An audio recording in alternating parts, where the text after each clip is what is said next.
सर्वप्रथम प्रभु यीशु ख्रीष्ट नाम धन्यवाद हूँ। आपण देखुं प्रभुंर जीवंत वाक्य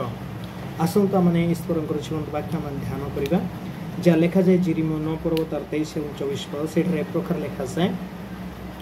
सदाप्रभु यही कथा कहती ज्ञानवान अपना ज्ञान दर्पण करो कि बलवान अपना बलर दर्पण करो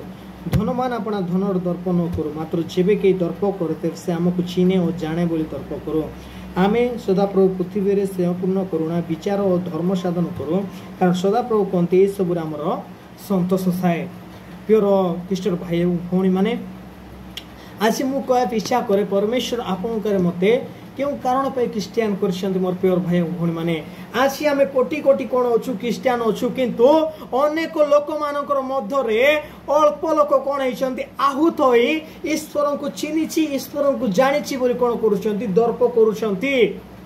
किंतु आज अनेक क्रिस्टियान प्रभु को जानी चिन्ही विषय दर्पण कर निजर ज्ञान निजर संपत्ति निजर बल रे कौन करुछि से अन्य को दर्प करुछि अन्य को कहूछि किंतु आज मु कह पीछा करे आसी आपण मु केउ प्रकार क्रिस्टियान ओटो आसी आपण जदि निजर मुख रे ईश्वर विषय जदि अन्य को कहउछंती ता मु शॉर्टकट कह पीछा करे आपण जन परित्राण प्राप्त होता व्यक्ति अटंती आ आपण जदि आज ईश्वर को निजर मुखर स्वीकार करूना अन्य लोक को जाई ईश्वर विषय दर्प करूना कहूना आपण आज परित्राण प्राप्त हो नथिया व्यक्ति अटंती मोर प्रिय भाई भौणी माने ता केउ प्रकार जानिचंती कारण ईश्वर वाक्य कहे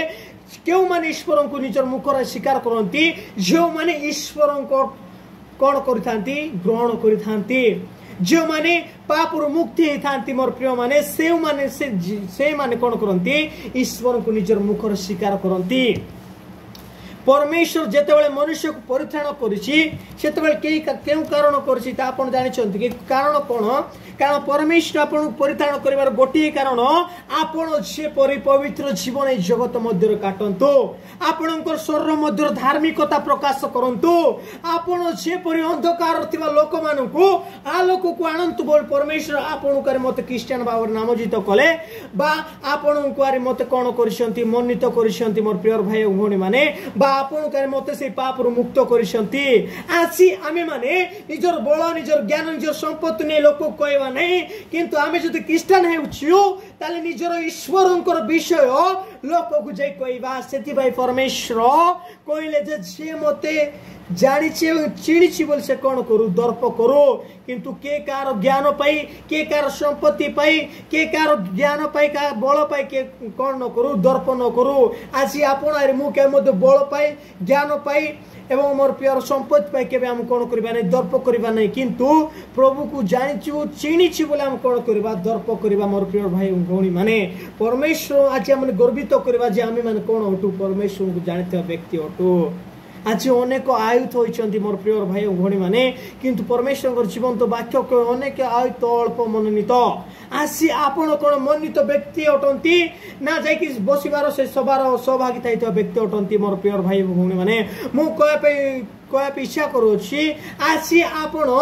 आहूत होतु नहीं किंतु मन्नित व्यक्ति होतु मोर प्रिय भाई भौणी माने केतेबेले हेबे जेतेबेले आपण ख्रीष्टंकर विषय दर्प करिवे सेतेबेले परमेश्वर आपण को मन्नित करिवे मोर प्रिय भाई भौणी माने आपण जदि क्रिस्टियन हे ख्रीष्टंकर विषय दर्प करिवे नहीं त आपण केउ क्रिस्टियन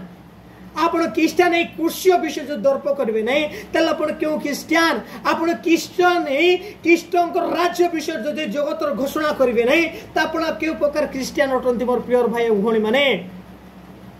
आसी आम माने से ईश्वर को जानिछु चिन्हिछु बोल दर्प करबार आवश्यकता रही कारण परमेश्वर आपण को मते एति पई मन्नित करिसंती पाप थिबा लोक को पाप मरु बोली प्रभु आमान को दायित्व देनांती किंतु से व्यक्ति को परिवर्तन करबा पई से व्यक्ति ख्रीष्ट को निकट आनिबा पई से व्यक्ति को ईश्वर सहित जड़ित करबा पई परमेश्वर आपण को मते कोन करसंती से पाप मुक्त करसंती एवं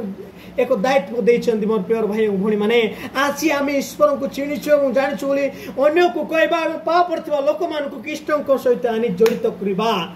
सेति पई परमेश्वर आपण करे मते मन्नित करसंती आज आमे आहूत हेबा नहीं किंतु मन्नित व्यक्ति हेबा मोर प्रिय भाई भौणी माने ईश्वर वाक्य आज हम शिखाउछि आज हम निजर ज्ञान रे निजर बल रे निजर संपत्ति नहीं अन्य लोक को हम कोन करबा नहीं दर्प करवा नहीं किंतु आम गर्व सहित कहवा जे परमेश्वर को मुझे चिन्हिची मुझे जानिছি एवं परमेश्वर जीवन तो वाक्य से कहवा से जब कौन सी भूल काम देखुची हम बुझे कि से पाप रु छाड़े कि आम ईश्वर को निकट आनिबा